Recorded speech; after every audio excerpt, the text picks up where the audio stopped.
Please, sir, I want some more. Oh, wargaming, wargaming, wargaming. Where are we now? Today we're talking about the Bisonte C45. And just to kind of dive straight into it, wargaming fucked up the Italian heavies for this game. Console, it shouldn't have gotten these tanks, only because they're not play tested, they're just severely underpowered, and Payne God, the executive producer, he just insists that they're so overpowered as they are already when they're not. So to get into the bread and butter of this is the DPM of these tanks.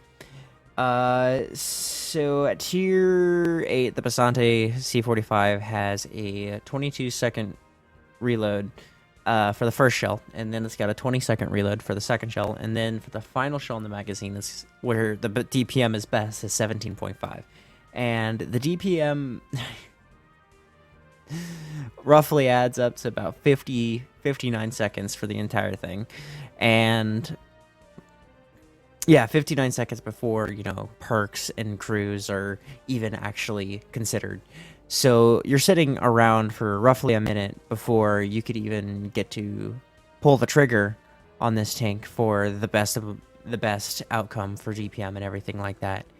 It's kind of disappointing, this tank, in a way, because I was really excited for the Bisonte. It was, on the surface, it looked like a good tank. It had good mobility, good speed, and it had a very, I want to say, competitive 105, because the 105 on this thing isn't special. It's got okay aim time, and you'll see that some of the shots aren't even fully aimed. They'll still hit their targets, and the other times they'll just miss.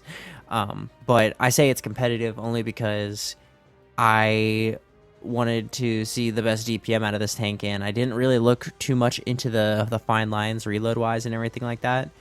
And this LTG here, I was screaming oh, I need to kill this guy.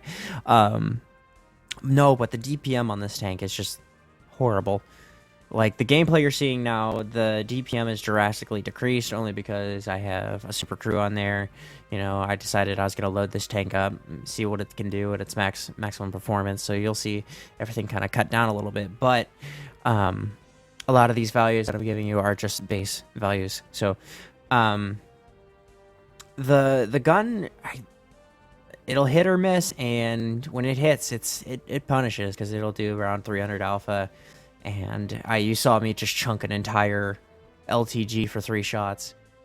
Let's look at that down to the next thing about this tank that is kind of garbage, is the engine. This engine is a 600 horsepower engine, Hirschpers. The top forward speed of this tank is 55 kilometers an hour, and I thought that was fantastic, because anybody that knows me, I'm a real connoisseur of the faster tanks, stuff like mediums, lights. When I saw this tank on the surface, I got excited, because it was oh yeah, it's a fast heavy, something that maybe I could use, and something that would actually agree with me, because I don't usually play heavies. And when I bought this tank, I was just utterly disappointed, and I wanted to have a good tank with this, but it's just drowned, or a good game with this, but it was just drowned in with mediocrity and long reloads. The 600 horsepower engine just doesn't get you to that top speed, so the power to weight ratio on this tank is just garbage, hot garbage. And if you want to know how many horsepowers per ton that is 12.46. if you're interested. However, this tank is actually pretty cool in that it never catches fire, almost, because it has a 12% fire chance, which is not bad. Let's see here. Pen values at 100 millimeter, or at 100 meters, is 218 for the standard AP, which is not bad, especially at tier 8 with 105. You get 270 millimeters of penetration with the APCR, which is really good for this tank. And it kind of pains me to say that Payne God, someone like this, or someone who develops this game, would say that this tank's overpowered as it is, all because of its pen values and everything like that. But they never even considered the DPM of this tank. I don't even think they actually play tested it. So I honestly want to like this tank. I really do, but it's outshone by a lot of mediocrity, and it just doesn't do its job as it should.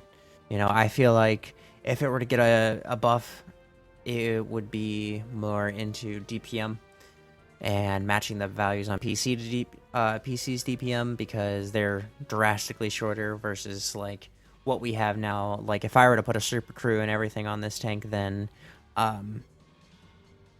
you know, I'd probably get at least the bare minimum DPM for PC, but Wargaming in Chicago, Baltimore, and console had decided to nerf this tank into the ground because it was overpowered and he shot more than one round a minute. So,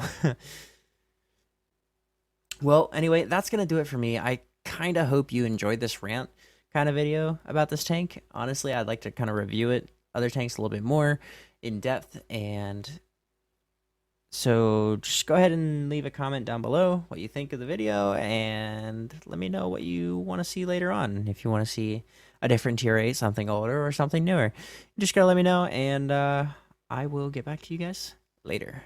Bye.